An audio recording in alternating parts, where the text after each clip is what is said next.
So for today, so we continue with the queue. Queue ni macam mana saya maklumkan kepada awak, sangat mudah jikalau awak dapat menguasai chapter-chapter sebelum ni lah, sebab kita cuma apply apa yang ada, apa yang kita dah buat pada the previous class, especially your lab lah.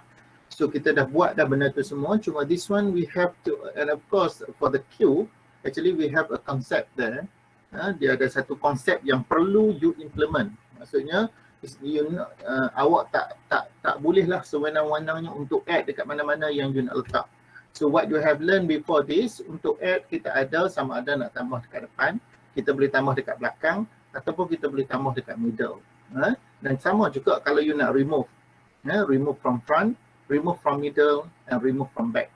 So you have, normally basically we have three lah, for add and for remove. Tetapi untuk queue ni bermaksud you tak bolehlah simply nak letak dekat mana you letak, sebab dia ada konsep yang you have to apply. Okay, so kita akan lihatlah queue. Okay, the first part we will discuss for built-in. So for built-in maksudnya di situ awak tak perlu buatlah fully coding. So what you have to do, of course we have a built-in method. Method yang sedia ada, macam mana you buat untuk array list dan juga linked list yang bersifat built-in tu. Maka untuk queue pun kita ada lah, tetapi you have to bear in mind untuk queue, kalau queue ni dia very synonym. Kalau you tengok you jumpa mana-mana coding yang menggunakan enqueue and dequeue, dia ada enqueue and dequeue, so maksudnya itu dia implement konsep queue. Itu adalah nama yang very synonym for queue, nama yang diberikan lah. Okay, so nama method lah. Iaitu kalau enqueue maksud di situ dia nak add, okay, dia nak bubuh data dalam senarai. Sementara dequeue ni maksudnya dia nak keluarkan data daripada senarai. So tetapi nama method tersebut is a very synonym. So untuk built-in maka dia akan guna that name lah, dia akan guna nama tersebut. Okay, cuma apabila kita buat UDT, kita boleh bubuh lah nama apa pun yang kita nak ada. Kalau jenis user defined type, okay, kalau jenis UDT maka nama apa method tersebut pun is up to you, as long as you tahu ataupun dia support konsep for the queue lah. Tetapi sebenarnya dia ada satu benda yang standard lah. Maksudnya bila kita sebut enqueue and dequeue is a very synonym. That's why most of when we develop program and then we decide to use queue, then for add, maksudnya untuk add normally kita akan guna method enqueue lah, dan untuk remove kita akan menggunakan method dequeue, because itu adalah method yang synonym. Same as for built-in, dia akan guna, tetapi bear in mind dia cuma ada untuk array list sahaja. Sementara untuk linked list kita tak ada lah nama method enqueue and dequeue. Okay, tetapi kita boleh guna lah, maksudnya dia tak ada tu, tetapi kita boleh develop kita punya class method yang nama enqueue, dan kemudian kita panggil method-method yang relevan lah in order to support queue concept. So itu yang kita akan buat nanti lah. Ini adalah konsep queue. Okay, it's a common situation when you get involved with the service counter lah. Kalau kita pergi kepada counter service, lazimnya kita akan melalui proses yang macam ni lah, iaitu kita kena queue. Okay, kita kena berbaris. So kita pun faham konsep queue ni, konsep ni lah. Okay, konsep queue. So di mana first come first serve. Okay, orang yang tunggu paling lama dialah akan diservis dahulu lah. Maksudnya kalau dia datang dahulu, bermaksud dia akan diservis lah. Okay, first come first serve. Ini adalah konsep queue, dan konsep ni lah yang kita akan terap dalam kita punya program. Okay, so konsepnya adalah first come first serve. So bermaksud kita orang pertama yang datang, orang pertama lah yang akan diserve terlebih dahulu. So konsep ni kita panggil sebagai, di dalam programming ianya dipanggil sebagai first in first out. Okay, first in first out. Okay, dia datang dahulu, dialah yang akan keluar dahulu. So konsepnya macam ni. So bila kita faham konsep, maka apabila we try to design our coding, so it's very easy. Okay, so basically for example, if you decide to use apa nama ni lah, array. Okay, kalau kita menggunakan array, because of course for queue we have two lah, sama ada kita menggunakan array, list, ataupun kita menggunakan linked list. Ini je yang belajar data structure lah. So memang kita akan guna this one lah, array list and linked list. So kita ada dua approach. So it's up to you lah yang nak guna mana satu. Masing-masing ada kelebihan and advantage and disadvantage lah. And of course kalau guna array dia menggunakan konsep shift lah. Array ni kita tak boleh lari iaitu konsep shift. Okay, kita kena shift ke kanan ataupun shift ke kiri kalau you nak remove. Okay, kalau you nak remove lah ataupun you nak add. Itu kelemahan kalau menggunakan array list. Kalau menggunakan linked list ni dia bersifat dynamic lah. Dynamic. So dynamic ni maksudnya there is no shift process lah. You boleh masuk saja dekat mana-mana yang memory available then you do a link lah, macam mana kita dah belajar sebelum ni. So yang ni of course lah linked list much better compared to array list. Sebab kalau shift, saya bagi tahu lah, kalau shift maksudnya you mengubah struktur fizikal. Okay, the physical structure of memory. So that means you have to move from one position to other position inside memory. It take time lah. So dari segi masa dia akan ambil lah, dia akan ambil masa. So kita cuba elakkan keadaan tersebut, maka kita boleh selesai dengan menggunakan linked list. Sebab ianya tidak berlaku macam tu. Because konsep array ni kita tahu bahawa dia duduk sebelah menyebelah. Ini konsep array. Konsep array macam ni, dia tak boleh luar. Memang di kosong, indeks 1, 0, 2, 3, 4. So kalau ni data pertama, ni data yang kedua, okay, ni data yang ketiga. So maksudnya data kedua ni dia mesti duduk sebelah menyebelah di antara 1 dan juga 3. Memang itu konsepnya. Konsepnya. Okay, itu konsep bagi array. So so dengan itu dia duduk sebelah menyebelah lah. Okay, bila duduk sebelah menyebelah maksudnya kalau you nak shift then you have to remain the concept of array, then you have to shift lah, bergerak ke kanan ataupun bergerak ke kiri. So bila kita bergerak ke kanan maksudnya ubah struktur fizikal lah. A3 nak bergerak kepada dia konsep macam pindah rumah. So pindah rumah is not easy, you kena kemas semua, kemudiannya barulah you boleh pack, kemudian baru you boleh pindah. Same as for the array concept. Konsepnya macam tu lah. So maksudnya bila kita terpaksa buat macam tu dia akan melibatkan masa lah. Dia melibatkan masa di dalam, dia akan menyebabkan increase your time lah, processing time. So kita cuba elakkan benda tersebut lah sebenarnya. Okay, so tapi tak apa, konsepnya masih boleh guna array list and linked list, and for this one of course we will decide to use array list and linked list. So we will discuss both lah. Okay, so kita akan lihat macam ni. Okay, ni saja.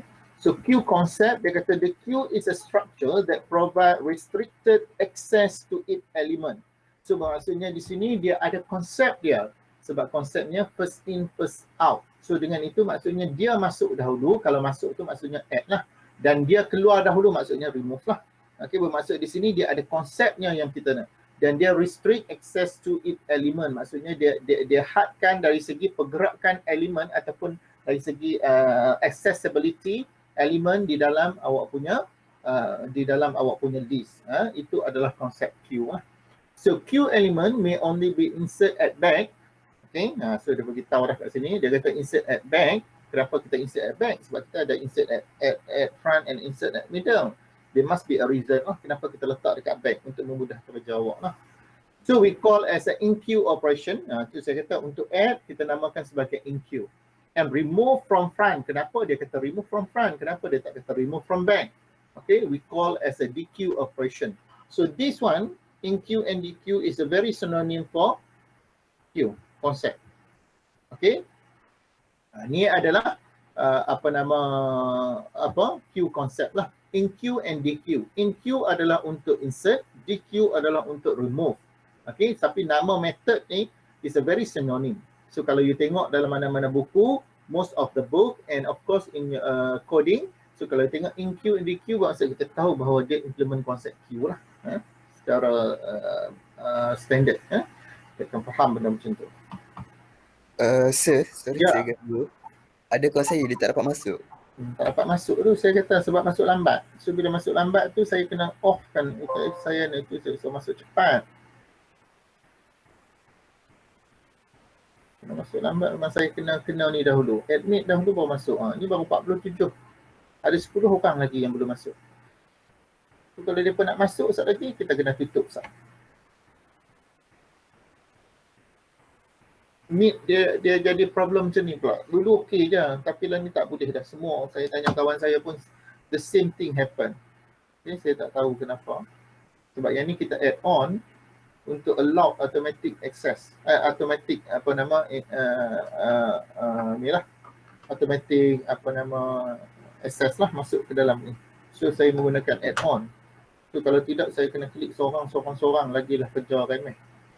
Tapi dengan syaratnya dia mesti masuk dahulu sebelum saya buka screen lain. Kalau saya masuk screen lain, ni baru 49. Sepatutnya ada 57 orang student. Saya pun tak faham lah student ni. Nak masuk ikut suka je. Tahulah kelas online tetapi kita kena anggap macam kelas biasa lah. Kalau kelas kita should pukul 8, you should get ready at 8. Programming ni untuk mengajar 15 minit, 20 minit, saya rasa susah lah. Kalau you nak 15 minit, saya boleh buat 15 minit. Tapi saya tak expect bahawa student boleh menguasai. Dalam saya mengajar 2 jam straight pun, banyak yang student merapu. Apatah lagi kalau kita nak implement kelas 1 jam equivalent dengan 15 minit lecture. Kalau kelas 2 jam bermaksudnya you have to finish within 30 minit. Itu yang diarahkan kepada pensyarah. Sebab ada student yang buat report lah. So maksudnya di situ saya tak kisahlah you nak buat report ke tak. Okay, for those siapa yang rasa dia tak boleh, dia bagi tahu saya lah. Misalnya kalau you ada bandwidth yang ada masalah, you nak masuk 15 minit sahaja, maka you kena bagi tahu saya. So saya boleh masuk 15 minit ni. So you masuk 15, lepas tu you nak remove, you nak keluar, saya tak kisah. Tapi saya akan proceed dengan pengajaran saya lah. Sebab untuk subjek programming ni is a very difficult untuk mengajar 15 minit.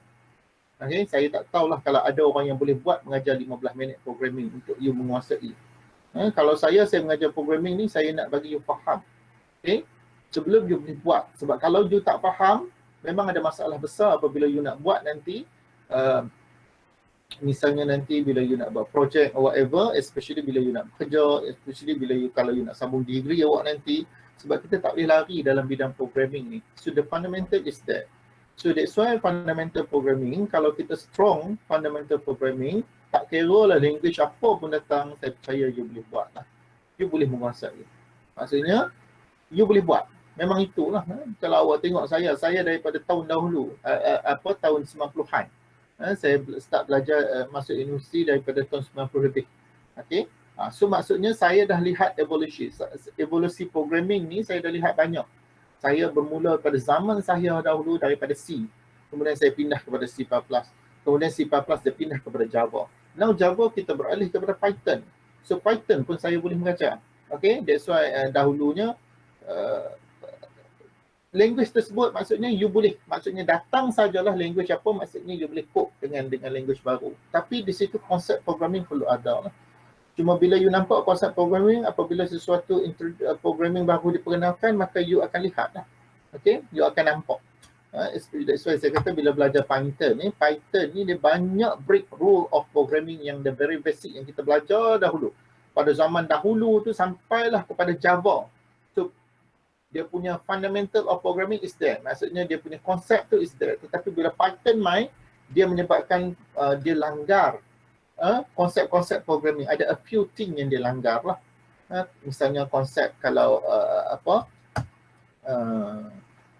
struktur data, especially melibatkan data linked list lah.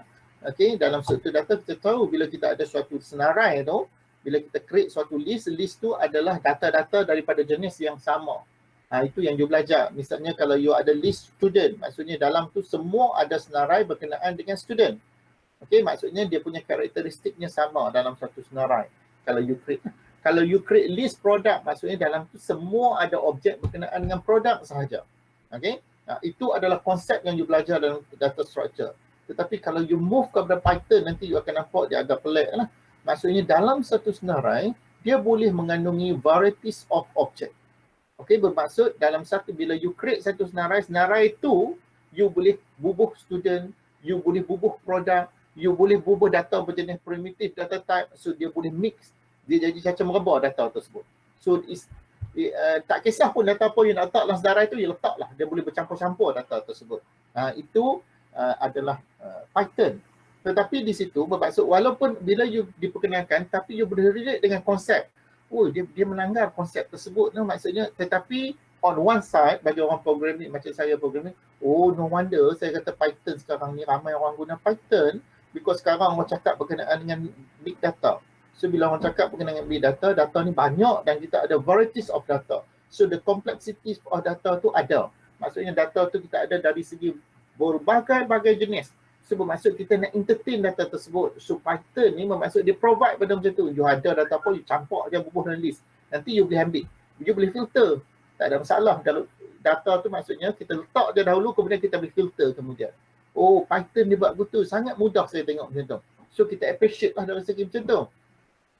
Tetapi konsepnya kita nampak. Maksudnya benda macam tu kenapa kita boleh cope dengan the new language. That's why saya mengajar ni lebih kepada konsep. Okay? Banyak konsep. Tu sukar untuk saya buat dalam masa 15 minit. Okay? Tapi itulah. Kan? Dalam terang 2 jam pun student tak boleh nak buat. Apatah lagi ni lah kan. Yang merisaukan. Ini tengok. Dah sampai pukul 8.30. Student baru ada 49 orang. Sepatutnya ada 57. Tu isunya. Tu masalah student. Dia pun ikut suka je. Lepas tu bila you fail, bila you gagal, bukan masalah kat awak je. Bila gagal ni masalah kat kami pun ada. Bila student gagal ni dia akan banyak benda lah. Sama ada sedar tak sedar, saya boleh kata sebenarnya awak akan menyusahkan balik pensyarah. Okay, saya boleh kata tu balik bila you gagal. Okay. Dia banyak aspek menyusahkan kalau awak tengok lah. Especially awak punya dipanggil sebagai apa, PA. Awak punya penasihat akademik awak. Memang dia akan pening kepala. Especially apabila you repeat, bermaksud you kena ambil balik. Bila ambil balik you